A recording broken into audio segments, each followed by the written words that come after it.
This happened when I was about 10 or 11 years old.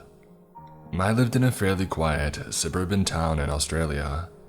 Crime rate was almost non-existent, so parents were pretty laid back about letting their kids play in the streets without supervision from time to time.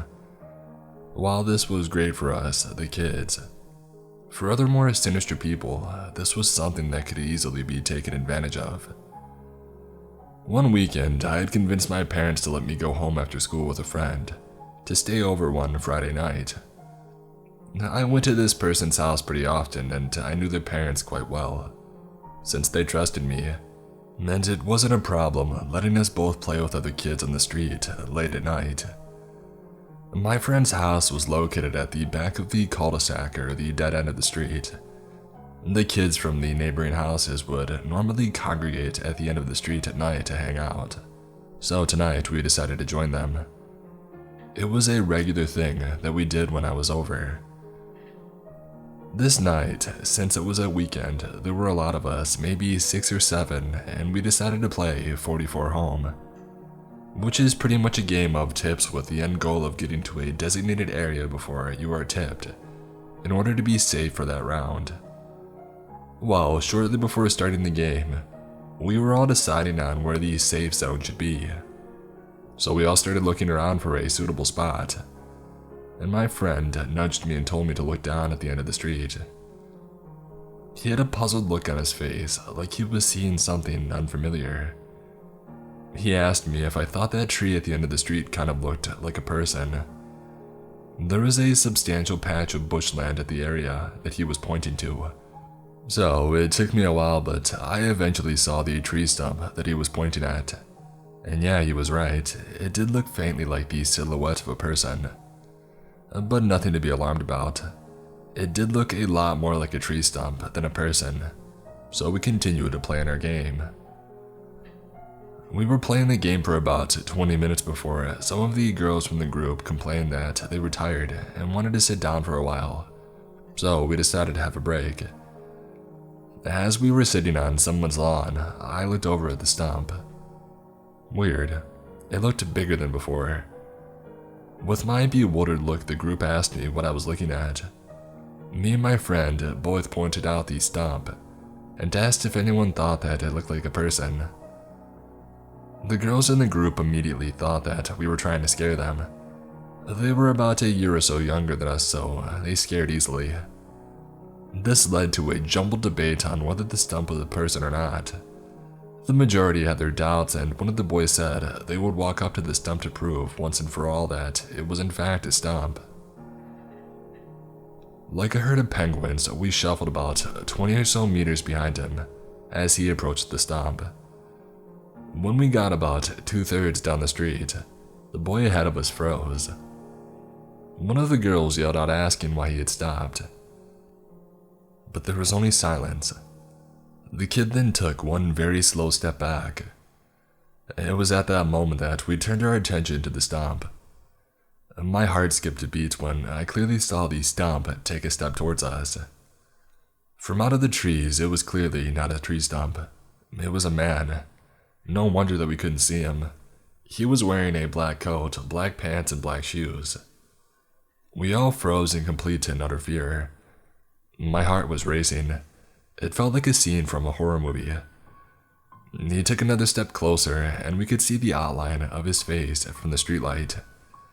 His blank expression turned into a sinister smile, like he was about to pull off a heist. Finally, the boy in front of us kicked it into gear and yelled for everyone to run. Startled, we did the same. Understandably, we were all screaming for our lives. The girls' screams could have shattered windows as it made almost everyone come out of their homes. Luckily, once we were halfway up the street, a father of one of the kids came out to tell us that we were being too loud. We swarmed to him, huffing and puffing, trying to form a coherent sentence on what had just transpired. We looked for the man chasing us, but he was nowhere to be seen. Not a single indicator that he had even existed. Once we finally got the story out, we were all told to go back to our homes and go to bed. Whenever we tried bringing up the story, we were shrugged off and told it was probably just someone walking their dog or some other excuse. I suppose since we were so young, it highly factored into our credibility. And yeah, blah blah, kids have imaginations. But in all honesty, I know what I saw and it was completely compatible with everyone else's stories. The group stopped hanging out after that. So, crazy guy that looked like a tree stump. Let's not meet. About a year ago, I was working on my design portfolio and needed some art supplies. Mainly some clay for a project that I had been working on for about 2 months and a bunch of markers. It was sometime in the week that I decided to head to my favorite art and supply store, which is located in a warehouse area of town. Basically no houses, just some warehouses and other large-scale industrial businesses. Normally, I would take my car and ride to the store and back, as I never really liked walking in that area, and I always felt uneasy in the dark of German winters. However, my girlfriend had taken the car to another town for an internship, so I was forced to take the train. When I left my flat, I walked the 5 minutes that it takes to the train station while listening to some music. The train station was crowded and I waited on a bench for the train to arrive. And as German trains do, it was very late. When I got to my stop, it was very dark out and I dreaded walking to the art store. However, the walk to the store was fine. I was walking alone with no lights, but my phone was on. I had some music and I only had about a 10-minute walk. At the store, I picked up about 12 pounds of clay and a bunch of markers and some spray cans. When I left the store, it was pitch black out. And since the area barely had any streetlights, I started to feel uneasy. With 12 pounds of clay in a bag, I didn't really go that fast. After about 4 minutes or so of walking, my phone died. I stopped to check if it was really dead or if it was just bugging. I was angry at myself for not charging it before leaving home. While standing there, somebody walked by me very quickly. I didn't get a good look at him, but he seemed very erratic, and his movement reminded me of someone high on some sort of drug. After about 5 seconds, he took a turn and he was gone from sight. I picked up my bag and went on my way. About a minute or two later, the same man walked towards me again. Since there was only one walkway, I couldn't change sides or walk away from him. In my mind, he just bought some drugs or sold some, and I didn't really want to know. This time he passed me and just stared at me, with his deranged, psychotic stare. This time I got scared. Not only was he taller than me, about 6'4", 180, but also way more muscular. After taking another 10 to 20 steps, I looked back to check where he was, hoping he was further down the road. When I looked back, he was barely 10 meters away from me and was walking very fast. I only had about 100 more meters until I was at the train station. I should have just dropped the clay, but I didn't and I ran with the clay in hand. When I started running, I could hear him running after me. Finally, I got to the train station steps and I flew up them, feeling like he was on my heels. At the top of the stairs were other people and I felt safe enough to look back down. He was nowhere to be seen. I took the next train home and never saw him again. I don't know what his intentions were, and honestly, I don't even want to know. To start off, I live in a little city in SoCal with my roommate who happened to be my cousin. During the pandemic, however, I'd been staying with my parents who live in a very small town in NorCal. Because of my time in SoCal, I really do not like staying in NorCal, and I would rather live back in my own apartment. The reason why I haven't done it is because my parents might think that I'll get lonely, since everything is closed down and my roommate is not there, and he's also with his parents. However, since I had to go back for a specific reason, my parents wanted me to take their dog, Mocha, so I wouldn't feel as lonely staying there. I loved her so much so, I didn't mind one bit. Mocha is a small Pomchi dog that loves to play around me and is usually by my side for most of the time. She also loves to go on runs with me, so occasionally I do take her on jogs. On a Wednesday night, I decided to go running with her. Whenever I go on any runs, I go at night because that's the time I am the most energetic, and all the times I went running at night, I never had any types of encounters or occurrences before. I put Mocha on a leash and off we went. About 20 minutes into our run, I was running through this creek where there was a park next to it and a bunch of trees surrounding it, houses on the other side. The trail was pretty narrow and the street lamps were pretty dim, but still bright enough to see up ahead. As I'm running with my music playing, my leash was tugged by Mocha. This usually happens when she wants to go to the bathroom, so I stopped to let her do her thing. But when I turned around, she was in her alert stance, looking straight behind where we had ran. I just assumed she heard a squirrel or any small animal, as she usually does this when she sees one. I was tugging her leash, telling her, "Let's go, there's nothing there." She didn't oblige at first. She just kept looking behind us. It took me about 4 or 5 tugs before she finally came to me. I resumed playing my music and we both went off running. I was almost out of the creek and then I would meet a narrow sidewalk that was straight ahead. The trail was only a few short turns then. Probably a minute or two later, Mocha tugged the leash again and went on her alert stance behind us. She did an aggressive bark and started growling. I stopped and looked all around us and behind us. I was kind of freaked out because the trailhead had a couple of turns and curves. This means that something was most likely following us. My first guess was a lost dog, which was unsettling because Mocha is tiny. If it was a big dog, it could easily overpower her. As I was looking around the dim area, for a split second, I got a black humanoid figure about 15 yards away from me, right behind a bush and next to a tree.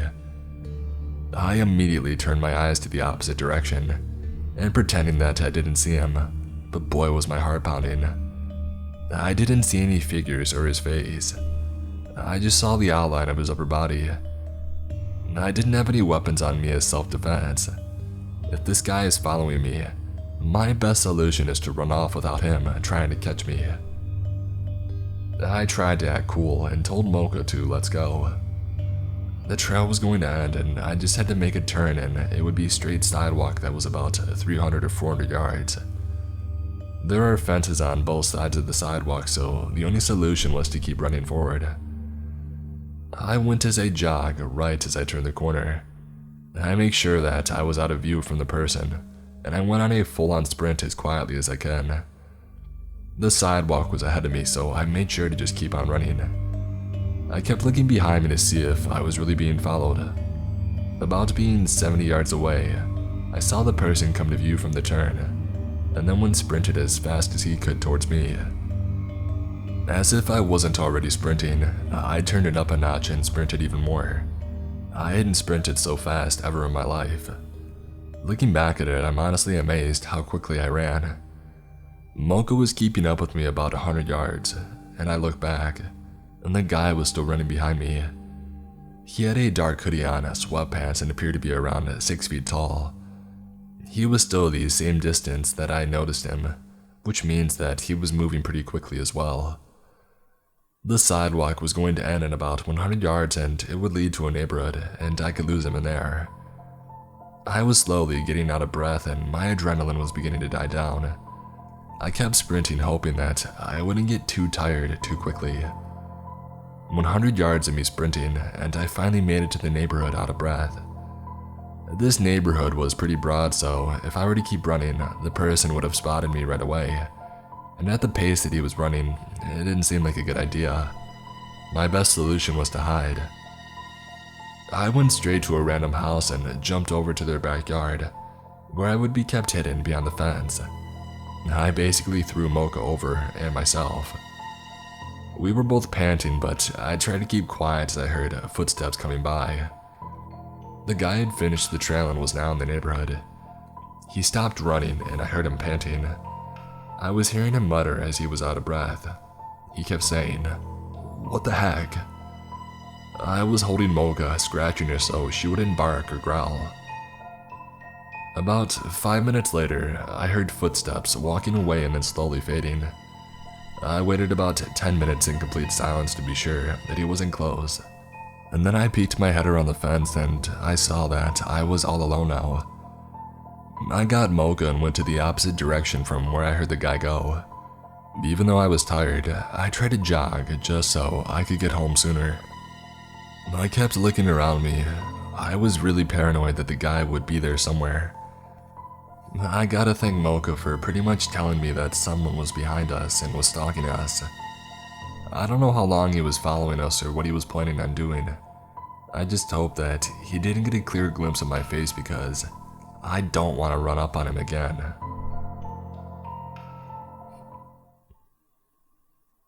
I was camping in the middle of nowhere in Washington near Mount Rainier. Not an official campground, just way out in the forest where I wouldn't have expected another human for miles. One night, I wake up and hear something. Open my tent and there's a guy sitting by where my fire had been right outside of my tent. Nothing really noteworthy about the guy, just a fairly regular looking dude, just sitting there a couple feet from my tent. No bag or anything with him, just a guy. He saw me open the tent and his eyes got huge like he had just seen a ghost and he took off. It shook me up pretty badly, but over the next day, I managed to put it out of my mind, well after writing it off as just some odd occurrence. And the guy was probably high or something and had somehow managed to set up a camp, coincidentally, not far from mine. And then, 2 days after that, and 10 to 15 miles away in totally random directions that nobody could have taken the same path as on accident. I was sitting by the fire that night and started hearing noises that got more and more convinced were a human.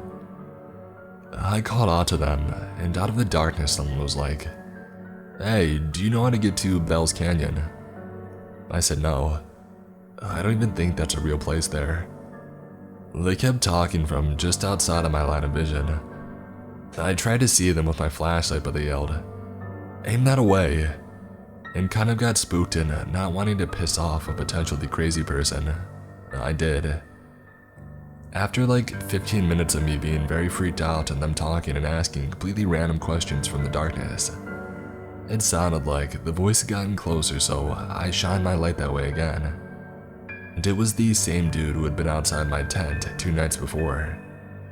He had to have followed me almost 15 miles over 2 days, because there's no way he could have just accidentally wound up in the same spot, as vast as that wilderness is.